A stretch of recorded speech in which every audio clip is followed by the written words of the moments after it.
On ressort d'un nouveau triple header avec beaucoup de particularités et de spécificités. Imola, c'est le circuit à l'ancienne où l'erreur coûte cher pour le coup. À Monaco, on a tenté une règle à 2 arrêts obligatoires et puis on a enfin eu l'application de cette directive technique 0-18 à Barcelone. Et est-ce que ça a tout changé? Spoiler, non. Bref, on y voit un peu plus clair maintenant puisqu'on a disputé le tiers de saison, mais rien n'est encore joué, bien évidemment. 24 Grands Prix quand même. C'est l'heure de reprendre une photo sur la dynamique de la saison 2025 de Formule 1. Bienvenue dans Overcut, le débrief qui se décale en stratégie et qui prend du recul sur les Grands Prix de Formule 1. Bon alors, on vous a posé la question de ce que vous reteniez de chaque Grand Prix sur l'onglet post sur YouTube et voici quelques-unes de vos réactions. Paul qui nous dit d'abord que Max est capable de faire un dépassement propre.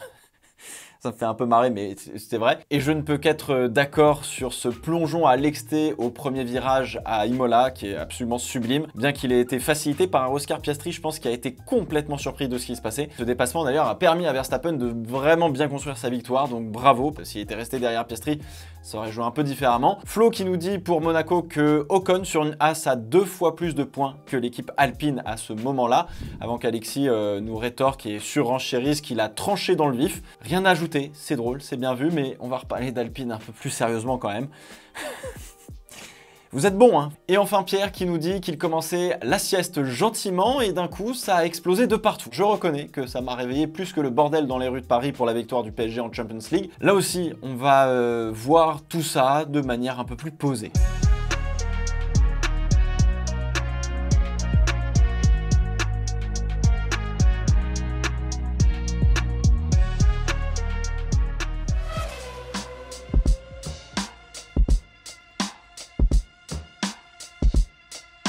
On va d'abord parler d'Aston Martin, Alpine et Sauber parce qu'après 9 courses, Alpine est bonne dernière du classement du championnat. Je vous rappelle qu'il y a 2 ans, Aston et Alpine d'ailleurs se battaient pour être les meilleurs des autres, donc être P5, et monter une fois de temps en temps sur les podiums.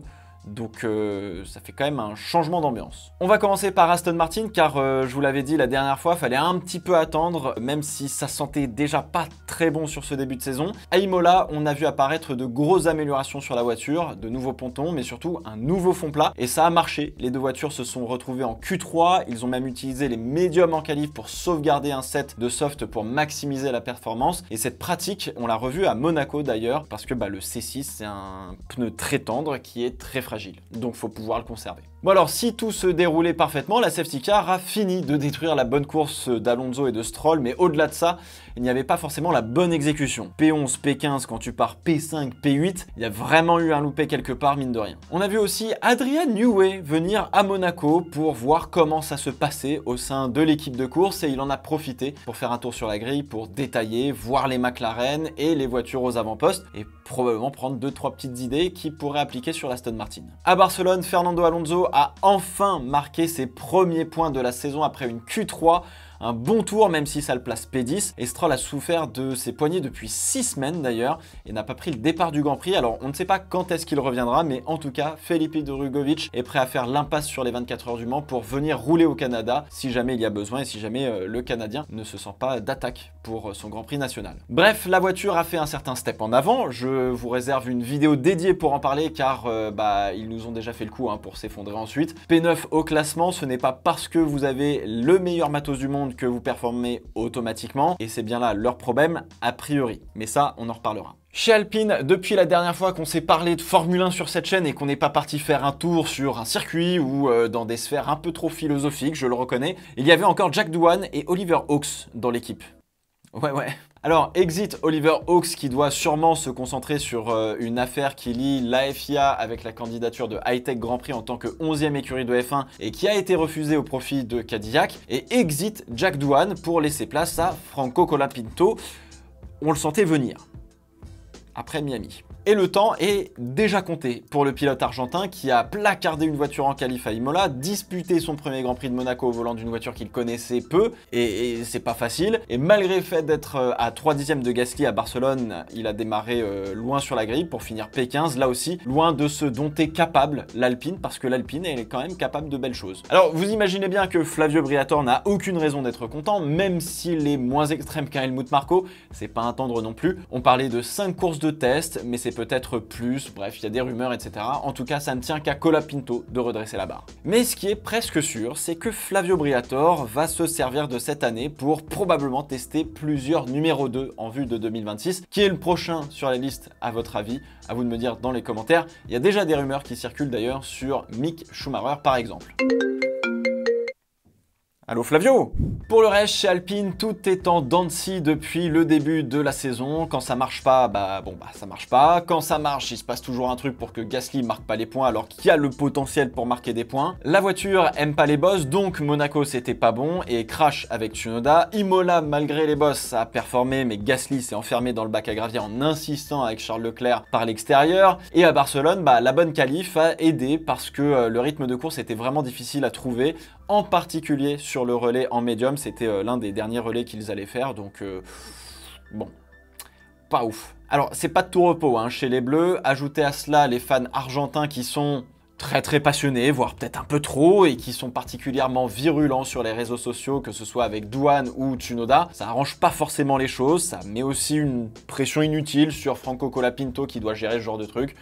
Bref. Bon, et avec tout ça, 11 points marqués et dernière du classement général. Il reste encore 2 tiers de saison, donc tout peut se passer, mais avec la concurrence qu'il y a, va falloir scorer dès qu'il y a la moindre opportunité, et jusqu'à présent, malheureusement, ça n'a pas été le cas. Bon, alors je termine ce tour d'horizon du fond de grille avec Sauber, parce que pareil, la dernière fois, je pouvais rien vous dire parce qu'il y avait quelque part rien à dire, et fallait juste simplement attendre de voir comment ça allait se décanter. Alors on l'a vu à Barcelone, P5 pour Nico Hülkenberg et 10 points de marqué, sachant qu'Hülkenberg se fait éliminer en Q1 quand même. Ça tape même un petit dépassement sur la Ferrari d'Hamilton en fin de course. Bref, on a des explications à donner et ça c'est la bonne nouvelle. Bon alors premièrement, les améliorations fonctionnent sur la voiture, en particulier à Barcelone, ce qui est une très bonne nouvelle, en tout cas un très bon signe. On voulait trouver plus de constance et d'équilibre dans la voiture avec un nouveau capot moteur, un nouveau fond plat et une nouvelle aile avant. Cela permet de donner de la confiance au pilote pour aller chercher les limites et a priori, c'est plutôt le cas, ça se transforme en 3 dixièmes selon eux d'amélioration ou en tout cas de performance pure, ce qui, on va pas se le cacher, est assez énorme. Deuxièmement, la performance d'Hülkenberg, bien qu'elle soit très belle, elle est relativement circonstancielle. En fait, l'élimination en Q1 lui fait économiser des pneus pour la course, notamment des softs. Et comme on a utilisé encore une fois des softs en course, forcément, la safety car de fin de course lui a permis de mettre des balles neuves, comme on dit dans le jargon, et de continuer à remonter. Alors cette année, on roule avec des softs en course, visiblement, ce qui m'étonne, puisque les équipes en général privilégiaient plutôt du médium et du dur les années passées sur les Grands Prix en règle générale. Et là, on a des stratégies qui sont un peu plus ouvertes. Donc tant mieux en vrai. Troisièmement, pour aller chercher cette P5, qui plus est sur un circuit où doubler de base, c'était pas méga simple, même si on a eu quand même pas mal de spectacles, je trouve, à Barcelone pour une fois. Faut faire un méga départ avant de se retrouver englué dans le trafic. Plus 5 places rien qu'au départ, ça l'a positionné parfaitement par rapport aux autres. Et derrière, fallait avoir un bon rythme. Et justement, le rythme, il est là, donc la voiture, elle est capable d'aller scorer des points. Et s'il y a une opportunité, ils peuvent scorer beaucoup plus, comme ce dimanche-là à Barcelone. Alors, ça ouvre la question, et il faudra surveiller les prochains Grands Prix, mais si la Sauber est bonne à Barcelone, en conditions relativement chaudes, normalement, je dis bien normalement, elle est censée être plutôt bonne partout. Est-ce que ce sera le cas?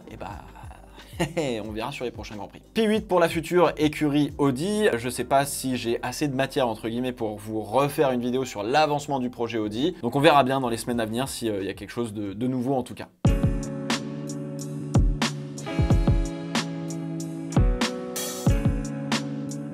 Williams réalise sa meilleure saison depuis 2017 du temps de Lance Stroll et de Felipe Massa. Ça remonte. D'ailleurs, Imola marque le meilleur résultat de points, je dis bien de points, depuis Bakou 2017 et le premier podium de Lance Stroll en Grand Prix. Oui, je dis bien ça. 2021 et Spa avec Russell.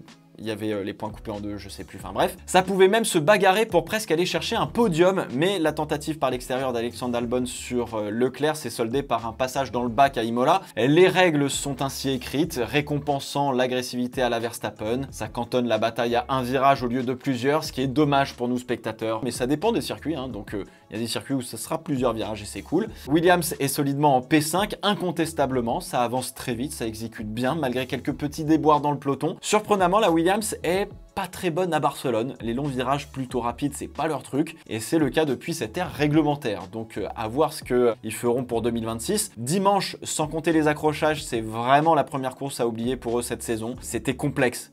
tout ce week-end à Barcelone, c'était pas ouf. Alors après, dans les équipes en face, c'est-à-dire Haas et Racing Bull, à chaque fois, ça se bat avec une main derrière le dos, j'ai l'impression. Hadjar fait un taf qui est tout simplement monstrueux quand Lawson galère, donc il n'y a qu'une voiture pour scorer. Ceci étant dit, on commence à avoir une progression de Lawson, mais il se prend son petit 3/10 en qualif, tarif habituel de la part de Isack Hadjar. Et alors chez Haas, c'est un peu pareil, mais à tour de rôle dans une inconstance que j'ai du mal à comprendre. J'ai l'impression que Berman est peut-être un petit peu mieux dans cette Haas que Esteban Ocon. D'ailleurs, Franck Montagny disait que cette voiture manquait de train avant et que c'était le problème que rencontrait Esteban Ocon qui aime avoir un train avant assez directif, un peu comme Verstappen, mais là on extrapole un petit peu évidemment. Hein. Mais le Français a réussi à passer en Q2 à Monaco pour même s'offrir une Q3. Derrière, il fallait exécuter parfaitement le Grand Prix en termes de stratégie et c'était le moment de reprendre des points à Williams. Par contre, à Barcelone, c'était assez compliqué. Il y a beaucoup de choses à analyser pour comprendre ce qu'il se passe, même si la safety car a fini de détruire entre guillemets un petit peu leur course parce que bon, c'était pas ça, donc ouais, il y a du taf chez Haas. Bref, tout ça pour vous dire que Williams est dans une très bonne dynamique qui fait plaisir à voir et surtout qui peut leur permettre de ne pas trop regarder derrière, mais plutôt devant, même si ça paraît encore un peu loin, on va être tout à fait honnête. Alors ils ont aujourd'hui une marge sur Racing Bulls et Haas. Racing Bulls qui a besoin donc de Lawson pour reprendre des points, mais c'est pas encore ça, et Haas qui doit trouver de la constance. Et comme on risque de voir des progrès de Aston Martin et quelques perfs d'Alpine ou de Sauber par exemple, bah ça permet à Williams de conserver le matelas qu'ils ont déjà creusé, qu'ils ont déjà mis en place sur ce début de saison. Alpine, Aston et Sauber sont finalement les meilleurs alliés de Williams pour conserver cette P5 du championnat, peut-être jusqu'à la fin de la saison. Donc ils peuvent regarder devant, se projeter sur 2026 et même si James Vowles sacrifie entre guillemets 2025, cela reste leur meilleure saison depuis un bon bout de temps, peut-être même depuis la saison 2017 ou 2018, je sais plus. Tout se passe dans l'apprentissage et dans la culture de l'écurie d'être insatisfait quand ça peut pas aller chercher plus qu'une P5 ou une P4 par exemple. Et ça, ça fait plaisir.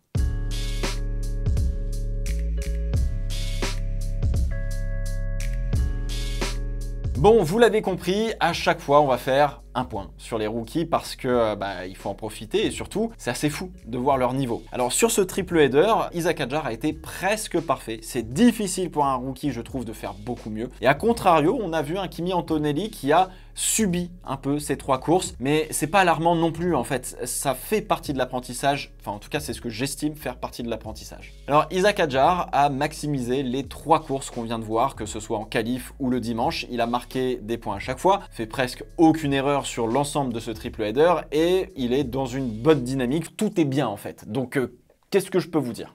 C'est solide. Alors, ça lui permet de construire une sacrée confiance, que ce soit dans l'équipe, dans l'exécution, dans la voiture, pour performer, etc. Mais, oui, parce qu'il y a un mais, Isack peut et va probablement faire quelques petites erreurs sur cette saison. Et encore une fois, pour les rookies, c'est pas grave. Ça arrive, ça fait partie de l'apprentissage, tant qu'ils ne refont pas la même erreur 2 fois. Il a fait aucune erreur à part à Monaco en FP2 où il tape 2 fois le mur, il s'en sort bien quand même au vu du choc, notamment à Sainte-Dévote par exemple. Il aurait pu placarder la voiture et la laisser sur place et rentrer à pied au stand, mais bon, il est rentré en crabe, tout va bien. Antonelli, pareil, il tape de rien du tout en qualif à la chicane, il déjante et puis il peut pas faire autrement que de planter entre guillemets la voiture. C'est chiant parce que c'est dans un moment où ça compte, mais ça fait partie de l'apprentissage particulier de Monaco pour le coup. Là aussi, je suis pas choqué, je suis pas surpris non plus pour Antonelli.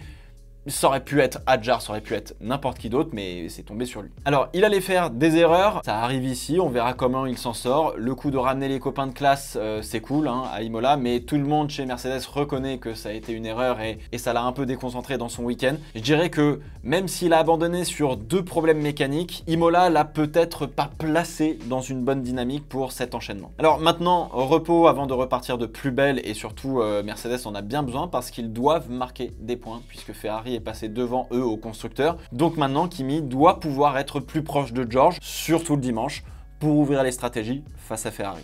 Du côté de Isack, on s'est dirigé d'un si à un quand il va aller chez Red Bull au vu de sa performance. J'ai presque aucun doute sur le fait qu'il soit promu chez Red Bull pour 2026. Ça fait un peu chier si la voiture est toujours aussi difficile à piloter que maintenant, mais bon, qu'est-ce que je voulais que je vous dise ? Maintenant, est-ce qu'on peut le voir chez Red Bull avant 2026 ? Si Verstappen se prend une course de suspension, c'est une possibilité temporaire. Autrement, au vu de ce que nous a fait Tsunoda sur ce triple header, la question peut commencer à se poser. Carton en Q1 là à Imola, mais remontada quand même en P10 le lendemain. Alors dans l'histoire, il a quand même plus le nouveau fond plat qui amène de la performance autour de 1/10 à peu près. Alors c'est pas énorme, mais bon, il faut quand même l'avoir et c'est intéressant. Derrière, il est bloqué dans le train-train des 2 arrêts à Monaco après une élimination en Q2 où il prend presque genre, je sais pas, 6/10, quelque chose comme ça. Et pareil à Barcelone, il se prend presque 5/10 par Verstappen, ce qui le place dernier sur la grille. Le dimanche n'est pas plus glorieux malheureusement parce qu'il arrive à remonter à la P13. Quand même une bonne gestion des pneus,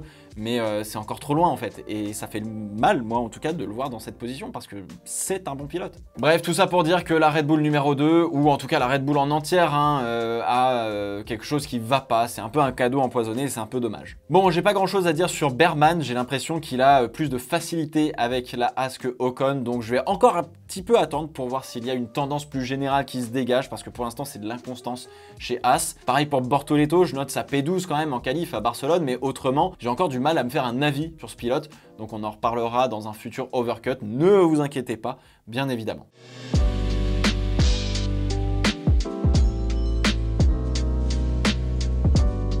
Bon, pour résoudre la procession de Monaco 2024, la FIA et la Formule 1 sont arrivés avec une nouvelle règle spécifique pour le Grand Prix en principauté, passer obligatoirement 3 trains de pneus différents et donc de faire 2 arrêts obligatoires et provoquer des stratégies un peu différentes pour animer un petit peu la course, parce que 2024 c'était cata. Puisqu'en Formule 1, on a 3 manières d'agir pour tenter d'améliorer le spectacle. La première, c'est changer les voitures, agir sur leur poids, leur taille, leur puissance par exemple. La deuxième, c'est changer les circuits ou les modifier pour inciter des manœuvres un peu plus intéressantes. Et j'en avais fait d'ailleurs une vidéo en 2022 qui est toujours d'actualité, c'est assez incroyable. Et puis la troisième, c'est agir sur l'aspect réglementaire pour provoquer une dynamique voulue entre guillemets. Bon alors tout ça, ça nous a ouvert une jolie anticipation, une curiosité certaine de ce que ça allait donner ce Grand Prix de Monaco. Et comme on n'est pas ingénieur ni forcément bon stratège, en tout cas c'est pas mon cas, c'était difficile de savoir ce qu'il pouvait ou allait se passer, à quelle tactique les équipes allaient avoir recours. Donc finalement, on avait une belle attente de ce Grand Prix, mine de rien, juste pour ça. Alors, la piste de Monaco, avec ce type de voiture, permet de jouer de manière trop importante sur le rythme de course, donc on s'est retrouvé avec des jeux d'équipe, sauf que la première qui allait faire sa stratégie allait bloquer toutes les autres, et ça a été Racing Bulls. En soi, j'ai bien aimé l'idée de jouer en équipe, c'était intéressant, mais ça a bloqué tout le monde, donc il n'y avait pas de riposte possible. Et comme Williams c'était la première des écuries à avoir ces pilotes l'un derrière l'autre, ils ont pu faire la même chose, mais après dans un second temps. Donc en fait, Mercedes était bloqué de chez bloqué et ne pouvait absolument rien faire à part juste subir. Alors du coup, c'est pas vraiment ce que l'on attendait de cette règle spécifique à Monaco. On contourne le système en quelque sorte, du moins on ne respecte pas l'esprit de la règle, mais c'est bien là le travail des équipes de Formule 1 justement, c'est de trouver tout ce qu'ils peuvent trouver pour pouvoir gagner. Donc ils se sont servis de cette règle comme ils le pouvaient ou comme ils pensaient pouvoir aller chercher de la performance. Alors derrière, ça a dérivé en frustration chez Russell évidemment, qui a volontairement coupé la chicane et était prêt à prendre une pénalité, il l'a dit à la radio. Les pilotes avaient été prévenus que de telles manœuvres seraient plus sévèrement punies pour le coup. Russell prend donc un drive-thru, mais ressort quand même devant Alex Albon.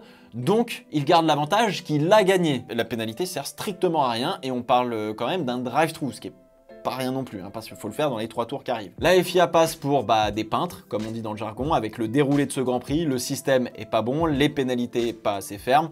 Donc du coup, c'est pas bon quoi. Ceci étant dit, il fallait tenter cette idée. Je suis complètement d'accord avec ça. Je pense qu'il aurait peut-être fallu demander aux équipes de mettre à dispo leurs outils de simulation stratégique en amont pour bosser ça, au lieu de passer à l'action directement et dire bon salut, on va faire une stratégie, 2 arrêts obligatoires, etc. Voilà. Alors on ressort avec 2 idées tout de même, faire des travaux à Monaco ou trouver un format spécial à ce Grand Prix qui reste unique au calendrier et dont la vraie prouesse se déroule plutôt le samedi. J'ai déjà abordé tout ça encore une fois dans une vidéo dédiée il y a 3 ans. N'hésitez pas à aller la regarder, elle est toujours d'actualité. En revanche, l'idée de 3 trains de pneus obligatoires dans une course pour d'autres circuits par exemple, il y a peut-être un truc à faire, je pense, en particulier si on oblige à passer chaque composé au moins une fois, genre soft, medium, hard, peu importe l'ordre, ou alors faut donner à Pirelli un cahier des charges un peu différent de ce qu'on a connu jusqu'à présent.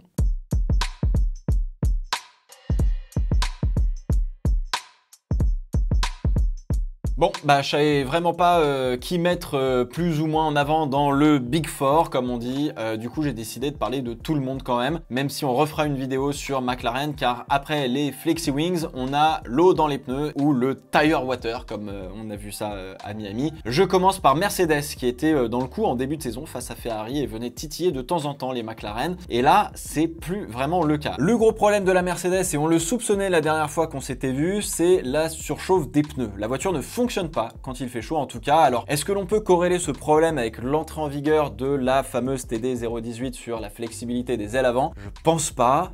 C'est vrai que ça va peut-être pas aider, en tout cas ça n'a pas une incidence directe sur, la performance de la voiture. Alors a priori, il faudra attendre quelques Grands Prix pour voir cette directive technique qui a l'air d'avoir eu un certain impact sur la Mercedes. Lequel, c'est encore une bonne question. Ça reste minime par rapport à ce que l'on pouvait croire ou penser pendant tous ces mois, entre guillemets, avant de l'avoir entré en vigueur. Ça a juste coûté du pognon pour refaire des ailes avant, quoi, grosso modo. Simone Resta parlait du fait qu'ils n'ont pas encore réussi à améliorer la capacité à manager le pneu, notamment la gestion de sa température. En revanche, il parle bien d'une amélioration globale du rythme, donc de la performance, ce qui reste une bonne nouvelle. Donc on va attendre de voir en fonction des circuits, mais ça n'a pas été tout simple pour les Mercedes depuis quelques Grands Prix. D'ailleurs, j'ajoute que les blocs Mercedes ont souffert en termes de fiabilité. Antonelli a cassé 2 moteurs, Russell 1 en qualif à Monaco et Alonso 1 en course à Monaco aussi. Ça commence à faire beaucoup en très peu de Grands Prix.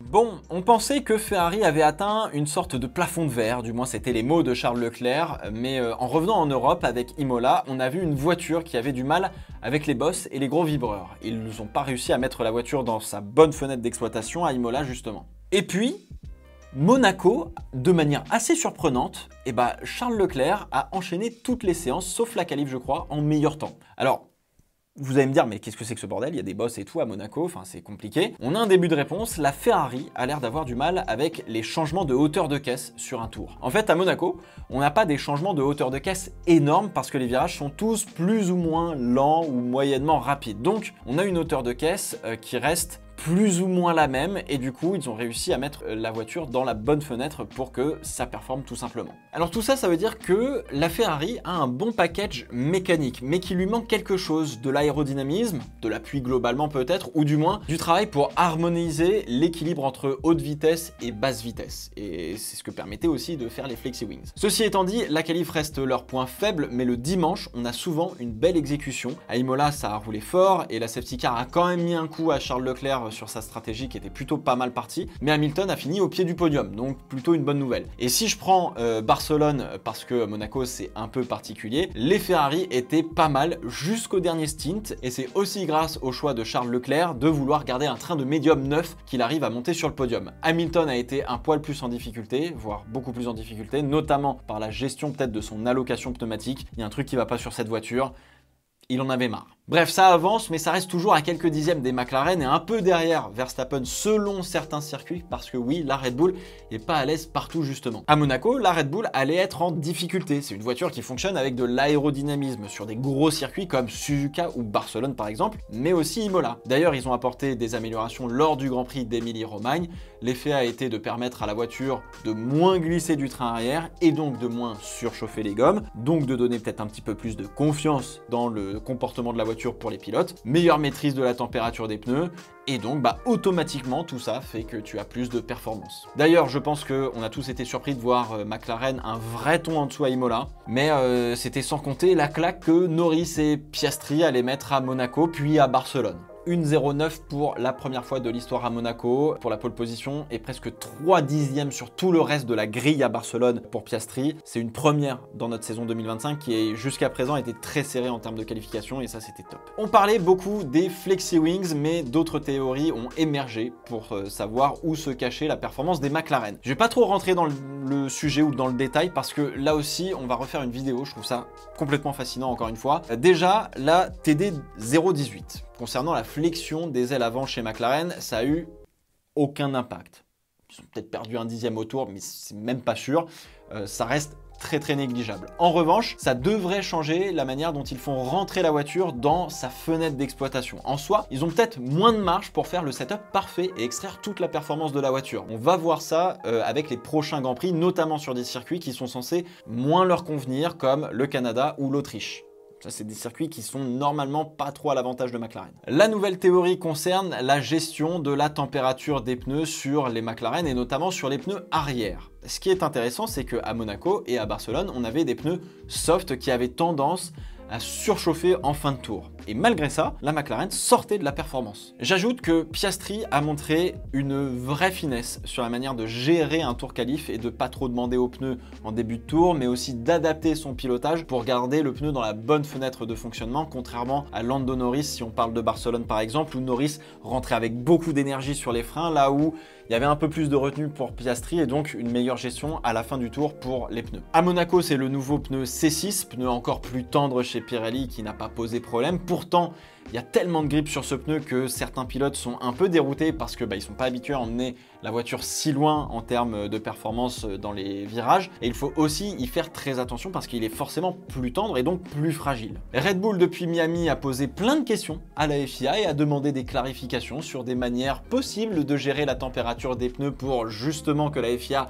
statue et passe de nouvelles directives techniques dans le but que McLaren se retrouve un peu coincé avec une manière illégale de gérer ses pneus, tout simplement. Perdu, la FIA a fermé les portes des théories de Red Bull, mais a aussi scruté la McLaren dans tous les recoins et tout est légal. Alors, on a commencé à parler d'eau dans les pneus, d'où la magnifique gourde de Zak Brown sur le muret des stands à Miami. On a parlé de matériaux à changement de phase, donc on parle d'un objet solide qui change de forme à une certaine température, mais reprend sa forme quand ça refroidit par exemple, mais a priori c'est pas ça. La théorie la plus probable est une intelligence mécanique, tout simplement, de conception, sur la manière de refroidir les freins arrière et de garder de la température en fonction de certaines situations, tout en faisant en sorte que ce soit légal. Alors, j'entends par là, grosso modo, une manière de diriger les flux d'air, de les faire passer d'une certaine manière dans les écopes de frein, etc., qui rentrent et sortent par des conduits internes et qui font que ils arrivent à gérer la température des pneus parce qu'ils arrivent à faire monter le pneu en température,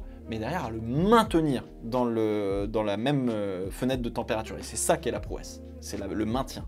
Bon alors il doit y avoir des upgrades normalement d'ici 1 ou 2 grands prix me semble, on verra bien car comme je vous l'ai dit, le Canada et l'Autriche c'est pas censé être les meilleurs tracés pour la McLaren parce que c'est des typologies de circuits différentes, donc écoutez on verra bien.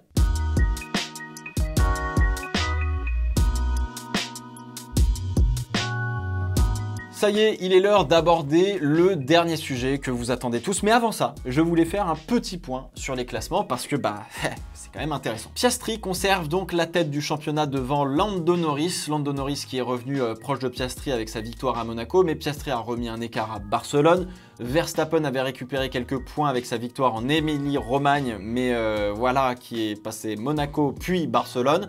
Et donc il pointe désormais à 49 points de la tête, ce qui fait tout de même un bel écart, presque 2 victoires. Du côté des constructeurs, Mercedes restait P2 après Imola et Monaco, mais Ferrari a fait un bond en avant énorme sur ce triple header pour reprendre cette P2 à Mercedes. Ferrari comptait 33 points de retard après Imola. Monaco, et aucun point marqué pour Mercedes, a fait très mal pour aujourd'hui, après Barcelone, se retrouver distancé de 6 points par Ferrari. Je ne parle pas de Red Bull qui ne se bat qu'avec une seule voiture pour le moment et qui aimerait bien avoir un Yuki Tsunoda pas loin pour ouvrir les stratégies, marquer des points. En revanche, oui, on va parler du pétage de plomb de Max Verstappen à Barcelone. Alors pour le coup, le néerlandais faisait une super course jusqu'à la safety car et on avait même la possibilité de voir que la stratégie à 2 arrêts et à 3 arrêts pouvait être un peu kiff-kiff. Donc on avait du beau spectacle. Sauf que voilà, une safety car et ça rebat les cartes de tout le monde qui commence à être un petit peu à court de pneus, dont Verstappen et Hamilton par exemple. Alors on décide de faire rentrer Verstappen pour lui mettre des hards neufs car on a peur que les softs usés ne se rallument pas entre guillemets au moment de la relance, de ne pas réussir à les remettre dans la bonne fenêtre de température. Choix qui est, je le conçois, relativement discutable. Les hards peuvent donner du jus de pneus neufs et les softs peuvent ne pas se rallumer. Et inversement, les hards peuvent ne pas avoir suffisamment de performance par rapport aux autres composés et les softs peuvent tout à fait se rallumer. Verstappen est complètement contre et surpris de ressortir avec des pneus durs pour les quelques tours restants et aurait préféré garder ses vieux pneus ou avoir autre chose. Dans tous les cas, les hards vont le rendre vulnérable face aux softs des autres pilotes à la relance, c'est sûr et certain. Gros équerre, pas loin de se satelliser en bonne et due forme à haute vitesse pour se prendre un petit coup de ponton de Charles Leclerc en ligne droite, rien de bien méchant. Même à la FIA, on a dit que ça joue pour une fois qu'on est d'accord Ensemble, ça fait plaisir. Et puis, George Russell voit que si Charles passe au premier virage, bah pourquoi pas le suivre et passer aussi, hein, parce qu'après tout, plus on est de fou, plus on rit. Et c'est ce qu'il tente.